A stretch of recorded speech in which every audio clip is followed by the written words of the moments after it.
السلام علیکم defence lovers and welcome to international defence analysis. ویز ڈیفینس اپڈیٹس میں آپ کے ساتھ پاک چین شاہین سیریز کی مشترکہ مشقوں کے علاوہ افواج پاکستان کے فرنٹ لائن دستوں کے لیے بختر بند گاڑیوں کی فراہمی کی خبر کے ساتھ ساتھ ترکی کے S-400 ایئر ڈیفینس سسٹم کی اپڈیٹ بھی اس ویڈیو میں شامل ہوگی، جبکہ اس سال چین کے سیٹلائٹ لانچ کیے جانے کے ریکارڈ پر بھی بات کریں گے۔ So let's start.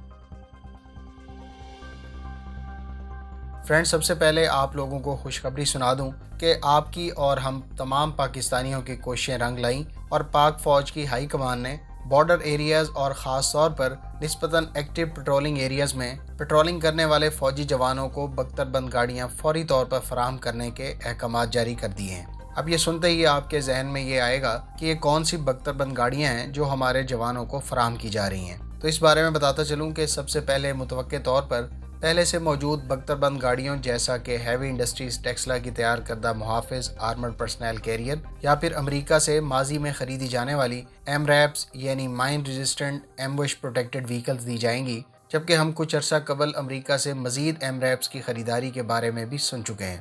اسی طرح سے حال ہی میں پاکستانی وفد کی انڈونیشین کمپنی کی بختر بند گاڑیوں کے معائنے کی خبر بھی ہم چند روز پہلے آپ سے شیئر کر چکے ہیں۔ بہرحال بختر بند گاڑیاں جو بھی ہوں وہ فوری فراہم کیے جانے کی خبر ایک خوشائند اقدام ہے، جبکہ مستقبل قریب میں ملکی سطح پر پبلک یا پرائیویٹ سیکٹر کی تیار کردہ بختر بند گاڑیاں یا پھر ترک، انڈونیشین، کورین یا پھر چائنیز آپشن میں سے کسی ایک کا انتخاب دیکھنے کو مل سکتا ہے۔ تاہم واضح رہے کہ کسی دوسرے ملک سے حاصل کی جانے والی گاڑیوں کی صورت میں ٹرانسفر اور ٹیکنالوجی کے تحت ان گاڑیوں کی پاکستان میں تیاری کے قوی امکانات ہیں۔ ویورز، اگر آپ افواج پاکستان کے زیر استعمال بختر بند گاڑیوں، ترک، چائنیز اور کورین آپشنز کے بارے میں مزید جاننا چاہتے ہیں تو ڈیٹیل ویڈیو کا لنک ڈسکرپشن میں موجود ہے۔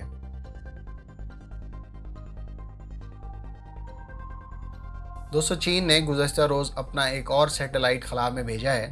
ارتھ آبزرویشن یعنی زمین پر نظر رکھنے والا یہ سیٹلائٹ اتوار کے روز صبح 11:58 پر long march 3B rocket carrier سے فضا میں لانچ کیا گیا۔ یہ سیٹلائٹ لانچر لانگ مارچ 3 کا 354 سیٹلائٹ لانچ تھا، جبکہ اطلاعات کے مطابق چین نے اس سال سب سے زیادہ سیٹلائٹ لانچ کرنے کا ریکارڈ قائم کیا۔ جیو فینگ 14 نامی یہ سیٹلائٹ ایک آپٹیکل سٹیریو میپنگ سیٹلائٹ ہے۔ یہ سیٹلائٹ بنیادی طور پر جغرافیائی معلومات کے علاوہ ہائی کوالٹی، ہائی پریسیشن تصاویر لے سکتا ہے۔ اسی طرح سے large scale digital map draw کرنے کے علاوہ اس سیٹلائٹ کی مدد سے digital elevation models, digital surface models اور ڈیجیٹل آرتھو فوٹو امیجز بھی پروڈیوس کرنے کی صلاحیت رکھتا ہے۔ یاد رہے کہ چین کا اس وقت چاند پر شینگ 5 مشن پہلے ہی لینڈ کر چکا ہے اور یہ مشن عنقریب چاند کی سطح سے مٹی کے نمونے اور تصاویر گراؤنڈ اسٹیشن کو فراہم کرے گا۔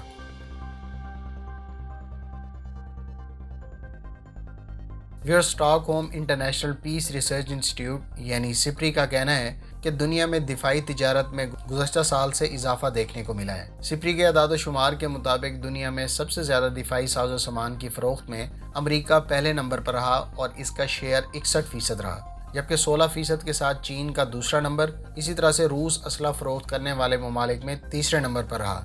سپری کی رپورٹ کے مطابق دنیا کی اسلحہ فروخت کرنے والی 25 بڑی کمپنیوں میں سے 12 امریکی کمپنیاں تھیں، جبکہ ٹاپ 5 کمپنیوں کا تعلق بھی امریکہ سے تھا۔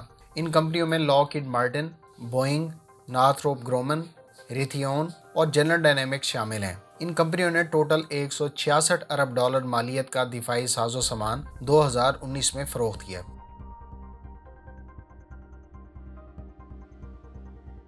ویورز، آپ نے یقیناً کچھ میڈیا آؤٹ لیٹس اور سوشل میڈیا پلیٹ فارمز پر دیکھا اور سنا ہوگا کہ ترکی S-400 کی مزید بیٹریز نہیں لے رہا، جبکہ یہ بھی کہا گیا کہ ترکی S-400 کو ابھی تک ٹیسٹ نہیں کر سکا وغیرہ وغیرہ، جبکہ ہم آپ کو ماضی میں بھی ترکی کی جانب سے S-400 ایئر ڈیفنس سسٹم کو ٹیسٹ کرنے کی خبر دے چکے ہیں، جبکہ حالیہ تفصیلات کے مطابق روسٹیک کارپوریشن رشیا کے سربراہ سرگئی شمیزوف نے کہا ہے کہ ترکی نے ہمیں S-400 ڈیل کے تحت تمام تر پیمنٹس کر دی ہیں، جبکہ ہم ترکی کو S-400 ایئر ڈیفنس سسٹم کی 4 بیٹریز شیڈیول سے پہلے ہی ڈیلیور کر چکے ہیں۔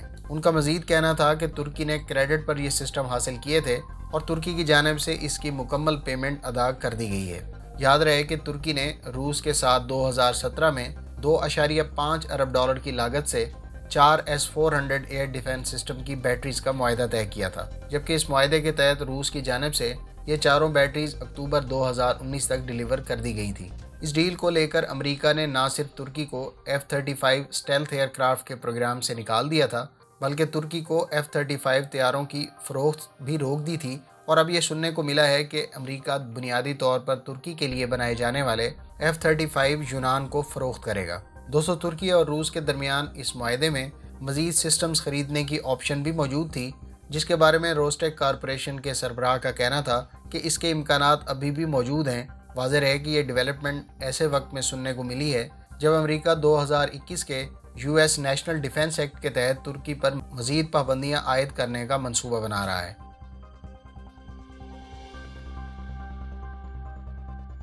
دوستو، پاکستان اور چین کی فضائیہ کے درمیان ہونے والی شاہین سیریز کی فوجی مشقیں، جن کو شاہین 9 کا نام دیا گیا ہے، ان کا آغاز بہت جلد متوقع ہے۔ اطلاعات کے مطابق چائنیز ایئر فورس کے لڑاکا جہاز اور اواکس اس مقصد کے لیے پاکستان پہنچ چکے ہیں۔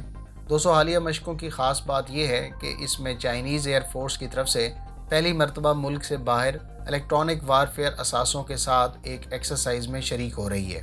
اطلاعات کے مطابق دیگر ایسٹس میں J-10C، J-11، J-16 اور Su-30 طیاروں کی ان مشقوں میں شمولیت کے امکانات ہیں۔ اسی طرح سے ڈرونز کو بھی انٹیگریٹڈ انداز میں استعمال کیے جانے کے بارے میں اطلاعات سننے کو ملی ہیں، جبکہ چائنا کا heavy transport year craft Y-20 بھی ان مشقوں میں شرکت کر رہا ہے۔ 2011 سے شروع ہونے والی شاہین سیریز کی ایکسرسائز پہلے صرف 1-on-1 ڈاگ فائٹ تک محدود تھیں، جبکہ اب یہ ایک طرح کی سسٹمیٹک موک اپ جنگ کی طرح ڈیزائن ہے، جس میں گراؤنڈ فورسز میزائل اور الیکٹرانک وارفیئر ایکوپمنٹ کو ڈپلائی کرتی ہیں، جبکہ ایئر فورسز اپنے مختلف شعبوں اور ایئر پلینز کے ساتھ اس میں شرکت کرتی ہیں۔ یاد رہے کہ گزشتہ سال ہونے والی شاہین 8 مشقوں میں چین کے 50 کے قریب لڑاکا طیاروں اور S-400 ایئر ڈیفنس سسٹم نے شرکت کی تھی۔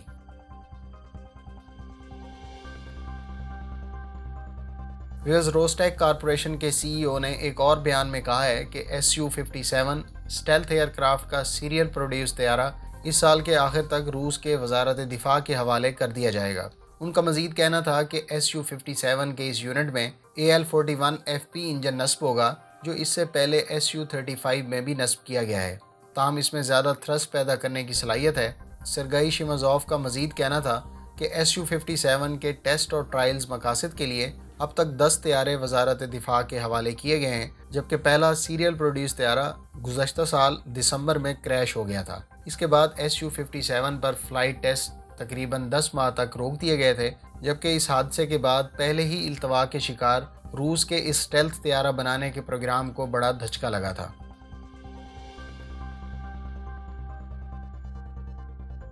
روسٹیک کے CEO نے ایک اور بیان میں بتایا کہ روس عنقریب 5th جنریشن سنگل انجن طیارے پر کام شروع کر دے گا۔ انہوں نے مزید بتایا کہ یہ طیارہ دراصل مینڈ اور ان مینڈ صلاحیت کا حامل ہوگا، یعنی اس کو پائلٹ اور بغیر پائلٹ کے اڑایا جا سکے گا، جبکہ یہ MiG-29 پر بیس ہوگا۔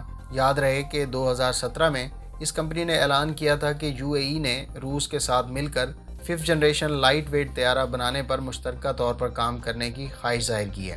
اس میں مزید کہا گیا تھا کہ UAE عنقریب اس بارے میں معاہدے پر دستخط کر دے گی، تاہم اب 2020 تک اس حوالے سے کوئی پیش رفت نہیں ہوئی۔ یہی وجہ ہے کہ اب UAE امریکہ سے 23 ارب ڈالر کی لاگت سے F-35 اسٹیلتھ طیاروں کے علاوہ ڈرونز لینے کی کوشش کر رہا ہے۔